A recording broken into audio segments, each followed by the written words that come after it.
Bonsoir à tous, bienvenue sur le plateau Equinox Soir, votre décryptage quotidien de l'actualité de lundi à vendredi 19h, 21h, 18h, 20h GMT. Presque un an, jour pour jour, après la déclaration du 17 mars 2020, dans l'optique de présenter la stratégie gouvernementale de riposte face à la pandémie de coronavirus, le Premier ministre, chef du gouvernement, est monté une fois de plus au créneau vendredi 5 mars pour faire état d'un regain de la pandémie au Cameroun. Des statistiques actualisées faisaient alors état de 38 988 personnes testées positives au Covid-19, 34 887 patients guéris, contre 588 décès depuis l'apparition de la maladie au Cameroun. La détérioration de la situation épidémiologique, d'après le gouvernement, est en grande partie due au relâchement dans l'application des gestes barrières et au non-respect des mesures de restriction prises le 17 mars 2020. Pour le Premier ministre, chef du gouvernement, des Camerounais continuent de se réunir en toute insouciance dans les espaces publics, ou privés, au mépris des règles de distanciation physique, ceci sans tenir compte de la limite fixée à 50 personnes pour tout rassemblement.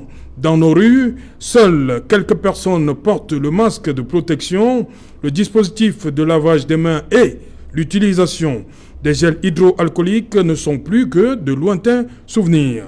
D'aucuns continuent même de croire que le Covid-19 est une pure invention ou n'existe que sous d'autres cieux, a regretté Chief Dr Joseph John Gouté. Madame, Monsieur, tout à l'heure à 20h, c'est la grande édition d'information présentée par Cédric Nouffelé. Quant à moi, je vous retrouve après pour Equinox Soir, deuxième partie, ce sera le temps du débrief.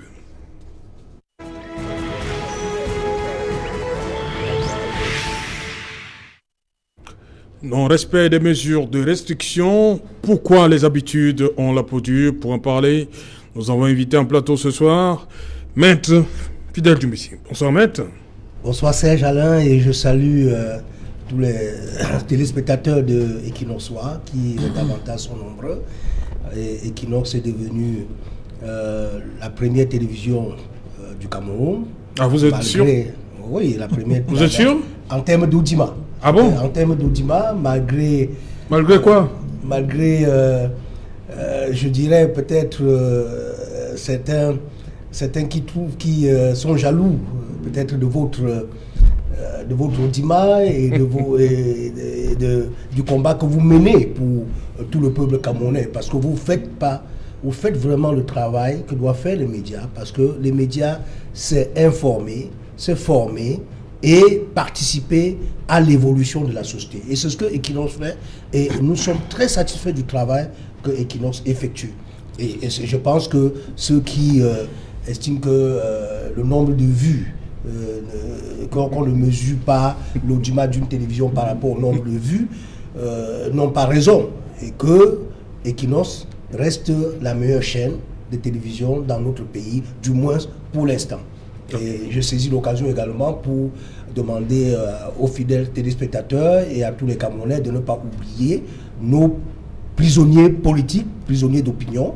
Je pense au professeur Alain Foguet, je pense à Bibou Nissak, porte-parole du président élu, professeur Maurice Kamto, je pense à Salomon Béas et d'autres qui sont passés devant le juge d'Abea Corpus, le juge de liberté immédiate aujourd'hui, et que nous avons choisi d'aller devant la justice pour que l'histoire puisse se retenir que nous avons donné l'occasion au monde entier de constater et de relever qu'il n'y a pas de justice dans notre pays.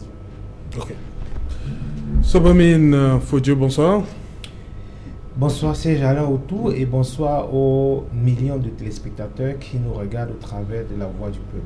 Equinox, c'est la voix du peuple, comme le disait tantôt Maître. Une voix qui fait écho et une voix qui fait parler. Donc c'est une fois de plus un plaisir de me retrouver aujourd'hui face à vos millions de téléspectateurs pour débattre d'un sujet aussi sérieux. Il faudrait le dire que dans la foulée, le Cameroun a perdu un de ses ministres, ministre délégué au ministère des Relations extérieures en charge du monde islamique récemment. Donc l'affaire est à prendre très au sérieux. Et je ne vais pas finir mes propos sans rappeler que depuis le 26 janvier 2021, il y a un monsieur qui s'appelle Zao à Marois qui est porté disparu. Et jusqu'à présent, on ne sait pas si c'est une élimination du gouvernement ou c'est juste que le monsieur aurait des problèmes. Donc nous interpellons toutes les forces vives de sa localité et toutes les forces publiques de se mobiliser pour qu'un Camerounais qui a été disparu depuis déjà janvier puisse être retrouvé. Merci. Okay. Dr. McAnthony, you're welcome.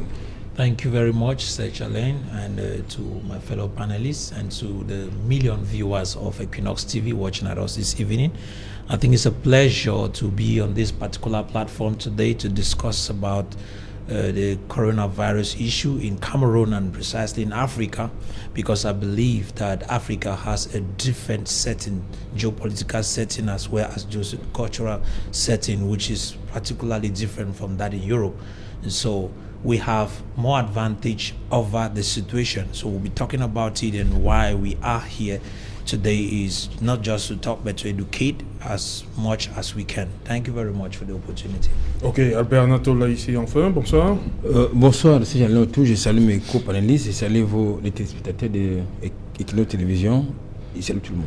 Ok, je reste avec vous, Albert Anatole ici. Le Premier ministre, le 17 mars, a fait 7 sorties avec ce qu'il convient d'appeler désormais les 13 mesures gouvernementales pour barrer l'expression qu'on avait utilisée à l'époque, la voie à la pandémie au Cameroun.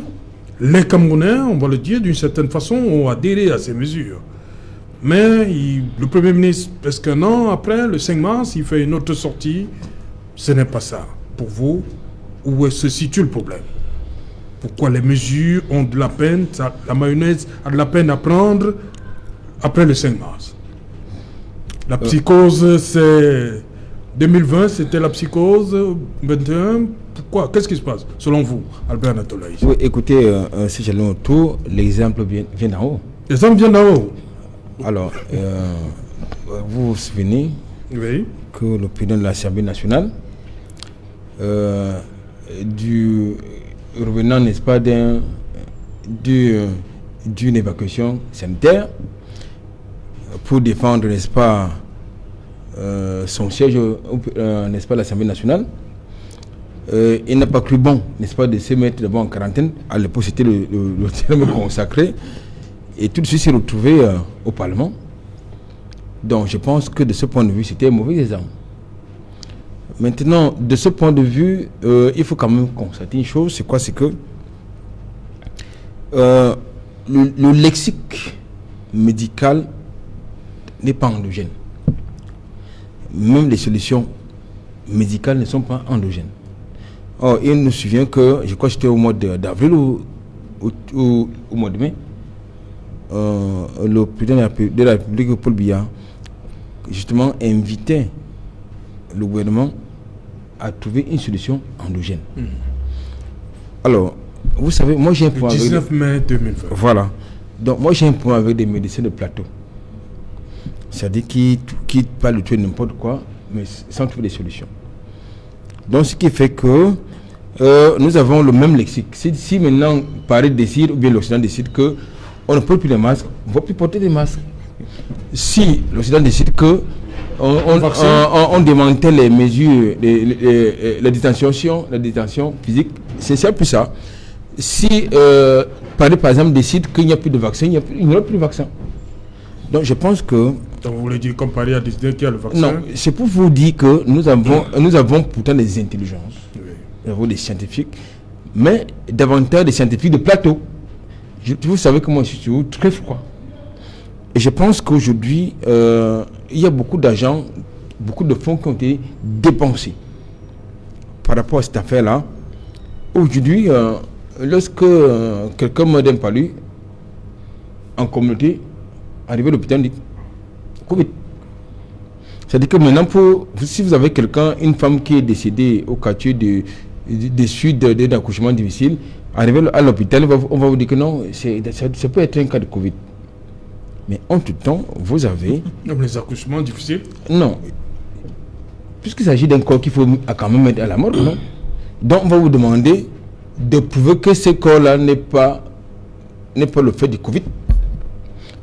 Parce que ça donne de l'argent, c'est des fonds. Deuxième chose, c'était le constat que j'ai fait. Là, je voudrais convoquer les éléments factuels, notamment du professeur Christian Perron, qui a dit que déjà le vaccin, ce n'est pas une panacée. Du moins, les vaccins qui sont actuellement proposés ne sont pas une panacée pour deux raisons. D'abord, ça ne confère pas l'immunité. Ça traite des effets symptomatiques. Ce qui suppose donc que lorsque, même si vous êtes vacciné, vous pouvez contaminer ou se faire contaminer. Deuxième chose, les créateurs de ces vaccins n'ont pas souscrit à la responsabilité, à la cour de responsabilité.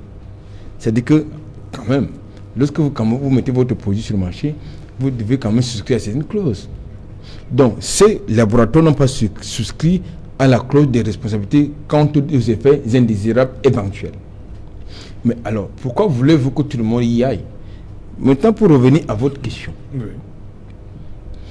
Je pense qu'aujourd'hui, il faut d'abord, il y a une mauvaise communication par rapport à cette pandémie. Il faut, à mon sens, endogéniser la communication. Parce que nous copions tout et n'importe quoi de l'autre côté. Ça, c'est important. Nous copions tout et n'importe quoi de l'autre côté. Le lexique médical est copié. Les masques faciaux, c'est copié. Les vaccins dont la sécurité et la fiabilité ne sont pas établis, c'est copié. On vous parle désormais des passeports verts, du passeport vaccinal, c'est copié.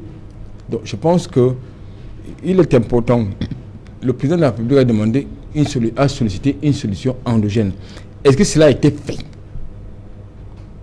Donc je pense qu'aujourd'hui, si vous voyez des Camerounais et des Africains qui sont réfractaires à cette affaire, c'est parce qu'il y a une mauvaise communication.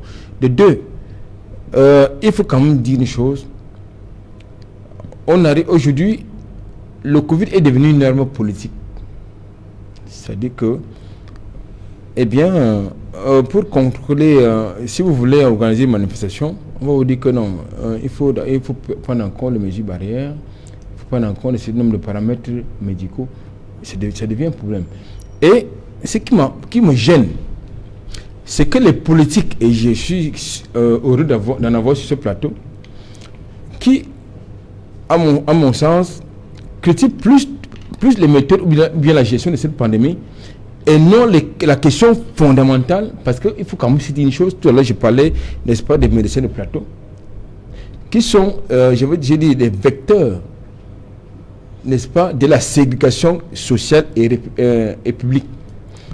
À savoir, lorsqu'on parle, n'est-ce pas, des mesures barrières, des passeports verts, et tout ce qui va avec, mais les politiciens ne voient pas la question de la violation des libertés et du recul de l'état de droit. Donc moi, ça me pose donc justement un problème, parce que c'est ça parce qu'en réalité, okay, lorsque vous voyez dans cet aspect des choses, il faut comprendre, il faut pas seulement se limiter à l'aspect sanitaire qui est convoqué. Comme je l'ai indiqué tantôt, il faut une solution endogène. Maintenant, comme je l'ai indiqué tout à l'heure, la solution, je veux dire, l'examen doit venir d'en haut. Ok. Voilà, Maître Fidèle Djumbissi, pour vous, qu'est-ce qui explique cet autre comportement des Camerounais? On a vu, après le 17 mars, les Camerounais ont atterré, mais cette fois-ci, pourquoi ils traînent la patte, selon vous? Il faut relever, Serge-Alain, qu'il n'y a pas une volonté ferme du gouvernement à faire respecter les mesures. Les mesures sont énoncées, édictées, mais il n'y a pas de volonté. Et déjà, même, il faut observer, même depuis l'année dernière, depuis 2020, avant le 17 mars, le gouvernement a traîné le pas. C'est-à-dire, au 17 mars, beaucoup de pays africains avaient déjà pris des mesures contraignantes pour limiter la propagation du virus. Et vous voyez qu'au début, le gouvernement a hésité, il a multiplié les atémoiements et pour finir, pour faire la déclaration, pour annoncer les 13 mesures. Et alors que depuis janvier, le mouvement pour la Renaissance du Cameroun, à travers son secrétaire national à la santé, Dr Apollinaire Oko, avait déjà tiré la sonnette d'alarme. Et que si on avait pris des mesures un peu plus tôt, même en février, le virus ne se serait pas propagé dans le pays comme au niveau où il se trouve aujourd'hui. Parce que si on avait limité au moins les entrées à l'aéroport, si on faisait au moins les tests à l'aéroport pour isoler ceux qui étaient testés positifs, on aurait limité cette propagation. Et vous vous souvenez que c'est après l'entrée sur notre territoire de deux vols venus de l'extérieur que le virus a commencé à se propager. Et même là, l'opinion publique a attiré l'attention du gouvernement sur la nécessité de confiner au moins les deux grandes villes où le virus était déjà présent, c'est-à-dire Douala et Yaoundé. Si on avait confiné à l'époque, le virus ne serait pas propagé dans d'autres régions. Et on a laissé, et le gouvernement a laissé, et le virus s'est propagé sur toute l'étendue du territoire. Tout ça pour dire quoi? Que le gouvernement se montre incapable de faire respecter les mesures. Pourquoi? Parce que comment on peut prendre des mesures pour limiter la propagation du virus? Des mesures qui ne sont pas assorties de sanctions. C'est ça le problème. S'il y a des mesures non assorties de sanctions, les citoyens ne peuvent pas respecter. Parce que l'inobservation de la mesure ne fait pas courir un risque. Donc il y a là une certaine liberté. Parce que il faut distinguer dans une mesure s'il s'agit de recommandations ou de règles de droit. Parce qu'une règle de droit qui doit être efficace doit être assortie de sanctions. Et chacun sait que si je viole, voilà la sanction qui m'attend. Dans les 13 mesures qui étaient dictées par le Premier ministre l'année dernière, il n'y a aucune sanction. Alors qu'on regarde dans d'autres pays, même en Afrique, au Sénégal, en Côte d'Ivoire, au Gabon, au Congo, il y a des sanctions. Et plus grave, alors que le dispositif légal, le droit positif, donne toutes les mesures, tous les outils au gouvernement pour le faire. Parce que pour prendre des sanctions, il aurait fallu que le gouvernement décida de l'état d'urgence, comme on a vu ailleurs, dans les pays que je viens de citer, qu'on a vu en Europe. Parce que l'état d'urgence sanitaire donne les prérogatives à l'exécutif de prendre des mesures qui s'imposent. Parce que s'il faut prendre des sanctions qui ressortissent du domaine de la loi, parce que les délits et les crimes ressortissent du domaine de la loi, et des sanctions les plus fortes, c'est les délits et les crimes, c'est pas les contraventions, parce que si c'est les contraventions, le ministre de la Santé lui-même peut prendre par arrêté. Mais alors que pour les délits qui peuvent être dissuasifs, ou il faut les lois. Okay. Et on ne peut pas réunir le Parlement à tous les temps. Et c'est pour ça que l'article 9 de la Constitution prévoit que dans des cas pareils, le président de la République peut par décret prendre des mesures dans les conditions fixées par la loi. Et cela, il prend un décret d'état d'urgence. S'il y avait un état d'urgence sanitaire, ça donnerait la possibilité au Premier ministre de prendre des mesures et d'assortir ces mesures de moins d'amende ou bien de sanctions qui dépassent même 10 jours de détention, pour faire en sorte que les citoyens respectent ces mesures. Donc, s'il y a une mesure qui n'est pas assortie de sanctions, elle est inefficace, on ne peut pas la respecter. Si on dit aux citoyens de payer les impôts, et il n'y a pas de sanctions, quel citoyen va payer? Personne ne paiera. C'est ça. Si on dit aux transporteurs urbains, de ce qu'on appelle vulgairement les taximens ou les mototaximens, qu'il y a des pièces qu'il faut obtenir sur le plan administratif pour exercer le métier et que si vous ne le faites pas, il n'y a pas de sanction, personne ne le fera. Donc c'est la même chose. Donc lorsque ce n'est pas assorti de sanctions, il n'y aura pas...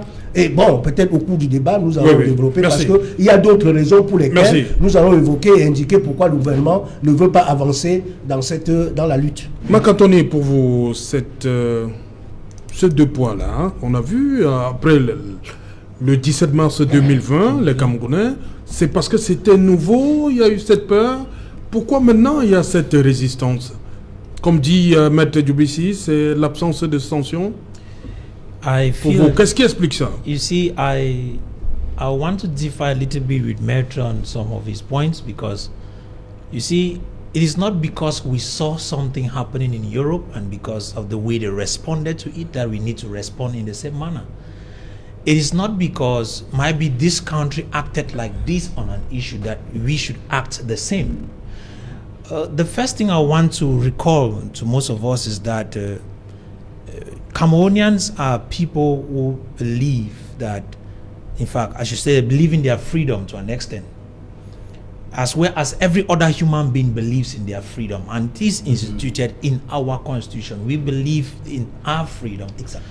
And if we are supposed to be protected by the state, I'm sure if the state says, okay, we are sending out this as a result of this thing that has come, there is need for you to respect these 13 rules. And at a particular period of time, people choose to go in to respect them. It is in the place of the government to say, okay, if you are going to respect, this is what I'm going to do to assist you, because I'll be sincere in telling you this. If many of us will choose to stay in the house and not go out to work, it is hunger that is going to kill Cameroonians rather than the pandemic. Exactly. If they do not respect it, it will give them opportunity to work. Yeah, exactly. I'm not saying that people should disrespect the rules, but if we close ourselves in the house, sit there and say we are afraid of something that we have not been able to see, because we are speaking here right now, there are just figures we keep on hearing. I've not seen patients. We are hearing figures of increased number but not seeing the patient. And so Donc, vous doutez? it creates doubt. A lot of Cameroonians are living in that doubt, Oui. whether it is really in existence or not. Many Cameroonians are living in doubt. I want to use an example. I have a young man, a friend in Yaoundé, whose father died, I think 2 weeks behind. He left Kribi, went up to the village to do some stuff, and then he went, since he's a high blood patient, and so he went to the hospital. I think he spent close to 2 weeks in the hospital. He left the hospital 2 weeks after on a Sunday. Then on Tuesday, it seems as if the thing mounted again. He ran back to the hospital, and then that evening he died in the hospital. The same hospital had not given any indication that he was a COVID-19 patient. He went to the house, stayed in the house for 2 days before came back, and then he died that night. The result was he died of COVID-19. That man was being treated for high blood. Now he died, they say it's COVID-19. And then the worst thing about it is that when he died, they gave the corpse to the family. The corpse to the family. Then the family stayed with the corpse for one night before they had to bury the corpse the next day. Question: if you are the one, will you believe in such a situation? You just say the doctor had confirmed that he is a Mais COVID-19 pourquoi la famille a donc choisi d'enterrer le lendemain? Because they told them that they have to bury. They cannot put the corpse in the mortuary. If you can't put it in the mortuary, will you keep the corpse in your house? No. So they were forced to bury the next day. And in such And the burial took place in it Yaoundé? took place in the village, in the village. Kambe. Okay. So, because Pa had gone to Kambe, it was when he went to Kambe before the thing came back. So, in the midst of all this, what do you expect that Cameroonians to say? I am not saying that COVID does not exist. It has killed a lot of people in Europe. A lot of people have been killed by this thing in Europe. I remember when Bill Gates and the wife actually made a pronunciation how they are foreseeing how Africans are going to be, in fact, on the streets of Africa will be littered with dead bodies because of the pandemic. the question, why didn't it happen? Because we should be looking at that.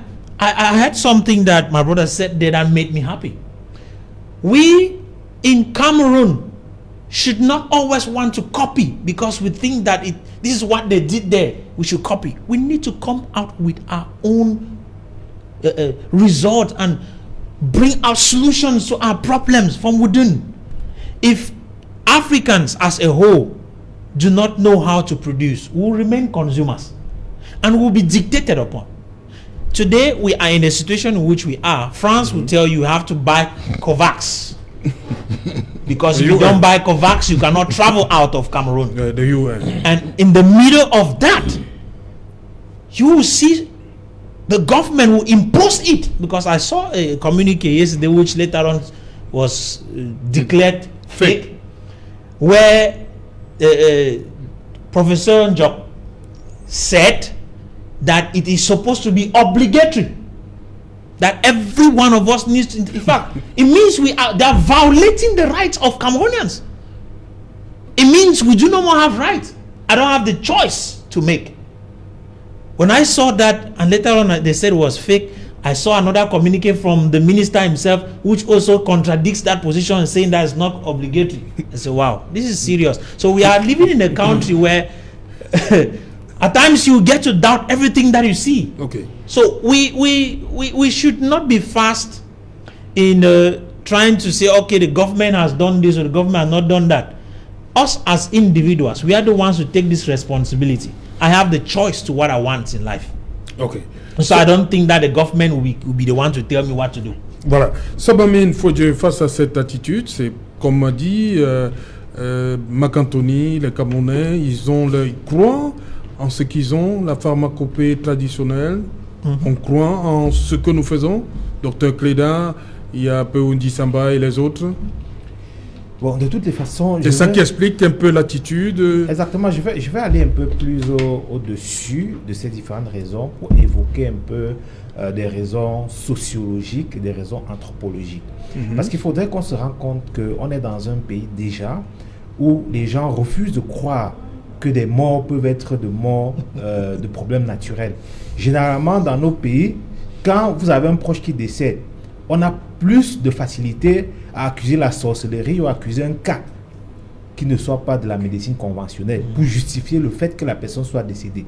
Chaque fois, c'est comme ça. Je veux dire, dans la majeure partie des cas, le Camerounais ou l'Africain a cette facilité à croire que les gens meurent du fait de la sorcellerie et ainsi de suite, parce qu'on l'a mangé au village, parce qu'on a fait ceci. Donc, du coup, c'est déjà un premier blocage. Sur le plan sociologique aujourd'hui au Cameroun, on ne peut pas prendre une mesure avec des amendes ou des qui vont venir après. Parce qu'il faudrait qu'on se rende compte d'abord qu'on est dans un pays où les Camerounais ont la propension à ne rien respecter. Sortez là dans les rues, vous allez voir comment les benskinners roulent à contresens, combien de véhicules roulent là dehors et sont à jour, combien de personnes se mettent à jour. Et au début de cette pandémie, le gouvernement, aujourd'hui, qu'on accuse malheureusement, qui aussi a sa part de responsabilité, mais le gouvernement, dès l'entame, a pris des mesures avec des actions coercitives. Mais nous avons vu comment cela a été perverti. On s'est retrouvé avec des gens poursuivis dans des villages, par des gendarmes, par des policiers, par des agents médicaux qui venaient arrêter des gens dans des domiciles pour dire que bon voilà, on va vous faire un test, on a appris que vous êtes venu de Rho, vous êtes caché dans la maison. Il y a comme une chasse aux sorcières. Et il y a eu aussi cette histoire où on disait que une fois que vous êtes décédé de Covid, on doit vous enterrer immédiatement. Et que les corps ne devraient pas aller d'un département à un autre. Ça a encore créé des problèmes où il y avait des corps qui étaient cachés dans les soutes de véhicules, dans des sacs de bagages pendant les voyages. Donc vous comprenez que aussi longtemps qu'on va croire qu'il faut faire qu'il faut utiliser la chicotte pour faire passer les mesures, ça ne passerait pas. Oui. Et nous allons nous enfoncer davantage. Ce qui se passe aujourd'hui, c'est qu'il y a une pandémie qui est mondiale. Et il y a un relâchement. Pourquoi? Il y a un relâchement parce que, comme j'ai évoqué tout à l'heure, les raisons sociologiques et anthropologiques voudraient que il y a de l'automédicamentation au Cameroun. Les gens ont cru aux potions et ces potions, dans beaucoup de cas, ont marché. Les gens savent qu'il suffit de mélanger X, Y et Z éléments pour pouvoir retrouver la santé. Je ne vais pas citer ces éléments parce que moi, je ne voudrais pas encourager les gens à prendre du risque pour leur santé. Il y a la notion d'immunité collective. qui a voulu que les gens se disent que, ok, il y a cette immunité collective qui fait en sorte que nous tous, nous allons être malades sans véritablement faire la maladie. Il y a aussi la notion des solutions endogènes de Monseigneur Clé et beaucoup d'autres personnes qui se sont proposées. Mais je voudrais dire ici là que l'Afrique et particulièrement le Cameroun, pour la première vague, a résisté à la maladie parce que il faudrait rappeler que les patients de plus de 50 ou 100 ans avaient des facteurs de comorbidité, étaient les plus affectés quand nous regardons aujourd'hui. Donc du coup, il y a une grande frange de la population qui n'ont pas senti le choc du virus, c'est-à-dire qui n'ont véritablement pas, dont le taux de mortalité ou de morbidité n'a pas touché cette frange de la population. Et il faudrait rappeler qu'au Cameroun, 60% de la population a moins de 60 ans aujourd'hui. Donc forcément, on se retrouve avec la plus grande frange de la population qui n'est pas forcément secouée véritablement par le taux de mortalité de cette pandémie. Donc du coup, la thèse de l'immunité collective s'installe dans l'esprit des Camerounais et il y a un certain relâchement. Sauf que cette fois-ci, pour 2021, il y a 2 variantes du virus qui sont en cours. Et les différentes personnes ayant un peu relâché du lest par rapport au respect des mesures, faire en sorte que le virus reprend du poids de la bête. Parce qu'il faudrait rappeler qu'il y a beaucoup de personnes qui sont positives sans faire la maladie. On les appelle les patients asymptomatiques. Vous pouvez être positif sans faire de maladie, mais seulement vous êtes très dangereux pour votre entourage. Parce qu'autour de vous, vous rencontrez des personnes qui ont des facteurs de comorbidité ou bien qui sont en âge élevé. Et donc, juste le fait que vous soyez en contact avec eux est une conséquence de ce qu'ils vont mourir et qu'après, on va accuser un grand-père qui est au village et qui ne connaît rien. Voilà. Albert Ntola ici, le Premier ministre a fait sa sortie vendredi 5 mars. Et le même vendredi, on a vu des concerts parce qu'il a insisté sur les rassemblements de plus de 50 personnes. C'était le 4e point, la 4e mesure, je crois bien, dans les 13 de 2020. Il a insisté dans son discours, dans sa sortie du 5 mars, que ces rassemblements de plus de 50 étaient interdits. Le même vendredi, il y a eu des spectacles dans la ville de Douala, Yaoundé. On a assisté à des enterrements. On a même vu hier la levée de corps d'un membre du gouvernement. Il y avait plus de 50 personnes. Oui. Pour vous, ça veut dire quoi? Non, tout à l'heure, je vous ai fait comprendre que l'exemple vient d'en haut. L'exemple vient d'en haut. Et lorsque l'exemple vient d'en haut, ça veut dire que c'est ce qui est répercuté par le bas. Donc le bas copie le haut. Oui, absolument. Et puis, il faut quand même qu'on se dise quelque chose qui est fondamental. Mais maître appuyé, il n'y a pas la sanction. Il n'y a pas... on n'agite pas la sanction. C'est ça qui fait que les Camerounais ne respectent pas. Monsieur Otou. Albert Ntola. Monsieur Otou. Oui. Et c'est une digression. Il y a un arrêté du Premier ministre dans ce pays qui interdit l'usage du téléphone au volant, n'est-ce pas? Oui. C'est respecté? Est-ce qu'il y a les sanctions? Non, pardon. Il y a les sanctions. Ah bon? Oui. Vous avez été sanctionné parce que vous conduisez à un téléphone au volant? Non. Ok. Maintenant, on revient dans la thématique. Oui. Lorsque écoutez, tout à l'heure, je vous faisais comprendre que nous sommes des suivistes. Que dit le comité scientifique camerounais par rapport à cette pandémie? They don't have anything to say. Quelles sont les solutions endogènes? C'est de ça qu'il s'agit. Parce que nous utilisons le lexique médical qui vient d'ailleurs. Nous utilisons les alternatives qui viennent d'ailleurs. Quelles sont les solutions endogènes? C'est de ça qu'il s'agit. Tout à l'heure, je vous ai évoqué, il y en a qui vont peut-être me généraliser. Je dis ce que je pense. Je n'aime pas les médecins de plateau qui viennent justement réciter ce qu'ils lisent sur les réseaux sociaux, ou bien sur Internet, ou bien ce qu'ils entendent d'ailleurs. Non. Nous sommes dans notre contexte, et j'insiste, le président de la République du Cameroun a insisté sur une solution endogène. Et quelquefois, quand vous allez dans les réceptions, c'est les mêmes personnalités qui ne respectent rien du tout. Mais pourquoi voulez-vous que ce soit les citoyens lambda qui respectent ce qui est dit? Deuxième chose, c'est le même président et le même premier ministre qui dit que les responsabilités sont individuelles. Non, il faut qu'on... J'aime pas. Ce n'est pas parce que le ministre ne respecte pas que... Je suis responsable de ma santé. Oui. Justement, il je suis faudrait le donc premier. faudrait donc Non, pas regarder si je suis, l'autre porte son je masque suis ou le pas. premier responsable de ma santé. Voilà. Et il peut arriver que l'État puisse être le régulateur de ce genre. Oui. Mais sauf que dans le contexte du Covid-19, si les Camerounais avaient attendu la réaction du gouvernement, il y aurait peut-être eu une hécatombe. Parce que s'il fallait attendre que ce soit les vaccins qui viennent d'ailleurs et qui sont d'ailleurs douteux, ça il faut le dire. Parce que à partir non, je vais le dire tantôt. Oui. Lorsque vous avez les laboratoires qui sont les créateurs des vaccins qui ne peuvent pas vous signer une clause de responsabilité par rapport aux effets secondaires éventuels, ça veut dire que c'est douteux. Lorsque vous êtes, n'est-ce pas, conscient et convaincu, n'est-ce pas, de la fiabilité de votre produit, vous signez toutes les clauses éventuelles subséquentes. À partir du moment que donc vous avez des laboratoires qui refusent de signer des clauses de responsabilité, ça veut dire qu'il y a un problème. Et encore que les scientifiques honnêtes vous disent que ces vaccins ne sont pas fiables à 100%. Ça veut dire que vous avez les vaccins qui sont fiables à 115%, d'autres à 90%, d'autres au plus à 95%, avec des effets indésirables éventuels. Bon, comment voulez-vous que les Africains et les Camerounais courent? Disons, pour revenir à votre question, je voudrais vous dire une chose. Tout à l'heure, il y a les questions sanitaires, il y a les questions économiques. Je ne pense pas que le gouvernement, même dans sa communication, soit sérieux. Ça, je le dis, et c'est vrai. Même dans sa communication, le gouvernement n'est pas sérieux. Parce qu'ils sont sous pression des bailleurs de fonds internationaux. C'est une affaire de gros sous. Je ne vous l'apprends pas. Donc, moi, j'aurais préféré que, eh bien, et encore, c'est quoi le Covid? Il me semble que c'est une grippe.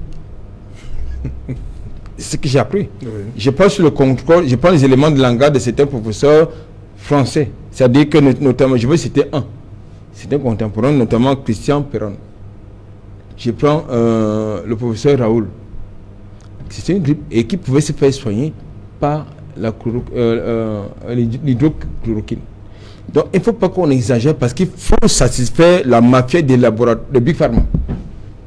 Non, c'est pas. Et ensuite, lorsque vous faites souvent de la peinture chez vous, est-ce que vous mettez les masques du genre que nous mettons là? Mais pour un virus mortel, on devrait mettre quelque chose de plus sérieux. Et vous, quand vous questionnez, n'est-ce pas, cette pandémie, il y a des contradictions à tous les niveaux. Que ce soit au niveau même de ces manifestations et de son traitement, il y a des contradictions à tous les égards. Donc je pense qu'à un moment donné, il faut cesser d'en... Mais je peux vous dire, cela ne veut pas dire que je suis en train de dire aux Camerounais de ne pas, ou bien aux Africains, oui, de ne pas de prendre cela comme si c'était pas une menace. Non. Moi, je pense que s'il y a une solution endogène, tout le monde sera pas dedans. Je voudrais revenir sur sur ce que disait tout à l'heure mon co-panéliste. Oui, rapidement. Oui, rapidement, oui. Disons, le communiqué qui a été signé par le professeur Ndjok, ça ne concerne pas le Covid-19, ça concerne beaucoup plus la vaccination préventive qui, en fait, cela est dédié aux enfants préscolaires, c'est-à-dire que si vous avez un enfant qui a 3-4 ans avant qu'il est à l'école... Et pourquoi ils mettent donc fake? Pourquoi ils disent que c'est info? Non, c'est pas info, c'est pas info communiqué. Vous dites c'est pas info? C'est pas info. Ah, ok, merci. C'est pas info. Après du moment qu'il y a un énoncé, il s'agit d'un projet de décret. Okay. C'est un projet de décret relatif à la vaccination préventive au Cameroun. Voilà. Maître Fidèle Doumbézy, il y a cette fameuse distanciation sociale et ces spectacles qui sont toujours organisés au Cameroun. À qui la faute? Le Premier ministre dit on ne veut plus de 50 personnes, mais on continue de voir des spectacles qui sont organisés, ça et là. À qui la faute? Oui, aux organisateurs, au public, ou bien à ceux-là qui délivrent les autorisations de spectacle? Oui, je pense que la faute est partagée parce que les mesures qui sont édictées, comme j'ai indiqué tout à l'heure, c'est des recommandations, c'est de simples recommandations. Et lorsqu'il s'agit des recommandations, chacun est libre de respecter ou de ne pas respecter. Donc le gouvernement a considéré que pour lutter contre la pandémie Covid-19, il s'agit d'un domaine de vie privée, d'un domaine de liberté, et n'a pas tenu compte qu'il y a les politiques de santé publique qu'il faut protéger, même si les gens sont libres de se comporter comme ils veulent. Ils doivent également protéger leurs prochains, c'est-à-dire protéger ceux qui sont dans l'entourage. Et pour protéger ceux qui sont dans l'entourage, il faut respecter les mesures qui sont édictées, et ces mesures, pour être respectées, devraient être assorties de sanctions. Et vous trouvez que ce gouvernement trouve toujours des subterfuges et va trouver toujours des prétextes pour ne pas faire à ce que ces mesures soient respectées. Et je me souviens une fois, le délégué général à la Sûreté nationale est sorti, a fait une sortie dans laquelle il a indiqué que le Cameroun ne dispose pas suffisamment de policiers pour mettre derrière chaque Camerounais, et qu'il n'y a pas suffisamment de prisons pour mettre beaucoup de gens en détention. Et je ne sais pas si pour appliquer notre code pénal, on a besoin de policiers derrière tous les Camerounais pour le faire. On n'en a pas besoin. Et que lorsque les infractions sont commises, il y a des procédures pour les constater et les faire sanctionner. Et tout ça, le gouvernement ne fait pas ça. Pourquoi? Je pense que c'est docteur qui l'a relevé tout à l'heure. Il y a la famine, les Camerounais ont faim. Et la réalité, c'est quoi? C'est que l'économie camerounaise est fragile. Et aujourd'hui, la pandémie Covid est venue démontrer à tous les Camerounais l'échec patent des politiques économiques du gouvernement en place, c'est-à-dire le bilan désastreux sur le plan économique. Et aujourd'hui, même si autrefois nous avons pu résister à certaines attaques, c'est-à-dire à certaines difficultés où on a parlé de résilience économique, et là il faut saluer la bravoure des Camerounais, la bravoure des opérateurs économiques, la bravoure de tous ceux qui se lèvent tous les matins pour se battre afin que notre pays soit debout sur le plan économique. Mais ce pays est debout aujourd'hui avec des pieds d'argile, c'est-à-dire une moindre secousse, les moindres soubresauts nous feront tomber. Parce que si on respecte strictement les mesures, l'économie ne pourra pas tenir. Et le gouvernement, ayant compris ça, a sacrifié les populations au profit et pour sauver seulement l'État. Et l'État qui sauve, c'est qui? C'est l'oligarchie qui est au pouvoir. Et ce n'est pas les populations. C'est-à-dire, on a pris des mesures, on a choisi de sacrifier les Camerounais, et que vous voyez que le gouvernement n'a même pas voulu écouter le JICAM qui a proposé une batterie de mesures. C'est-à-dire, il fallait, pour prendre des mesures qui devraient être respectées, apporter un soutien à l'économie. Et ça n'a pas été fait. On a vu dans d'autres pays comment on a distribué, on a apporté de la subvention à des opérateurs économiques et même à des citoyens. C'est-à-dire, même au Sénégal ou en Côte d'Ivoire, vous avez vu, donc on fait le confinement et chaque citoyen avait droit à quelque chose pour supporter cette période et respecter les mesures édictées. Donc, c'est les politiques économiques. Vous vous souvenez que ce régime a multiplié des politiques économiques comme un programme de réduction à la pauvreté. Merci maître, on revient. PSE, et aujourd'hui, stratégie nationale. Merci maître, on revient après le journal. Parce que dans un instant, ce sera le 20h, mais avant cela, une place de pub. Acheter ses carreaux chez un professionnel, c'est rassurant. Connectic Hall, partenaire des plus grandes marques, avec 100 000 m² de carreaux disponibles, allant du très petit prix au très haut de gamme.